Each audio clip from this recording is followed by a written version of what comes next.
Hi hello అండి, అందరికీ నమస్తే.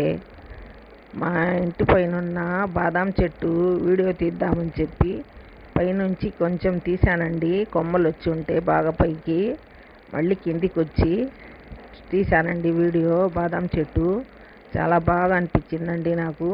అక్కడక్కడ కాయలు ఉన్నాయండి, రెండు కాయలు 4 కాయలు అలా ఉన్నాయండి. పూత కూడా ఉందండి బాదాం చెట్టుకి. తర్వాత అంతలోనే మా పాప వచ్చి బాదాం కాయ కోయాలని ట్రై చేస్తుందండి. ట్రై చేసి ఎలాగైతే కాయ కోసేసిందండి మా పాప. కాయ కోసిన తర్వాత కాయ చూపెడుతుంది, చూడండి నేను కాయ కోసాను అని చెప్పి. చాలా బాగుందండి, కాయ పండడానికి వచ్చింది. ఇంకా అలాగే నా వీడియో నచ్చితే లైక్ చేయండి ఫ్రెండ్స్, సబ్స్క్రైబ్ చేయండి ఫ్రెండ్స్, షేర్ చేయండి.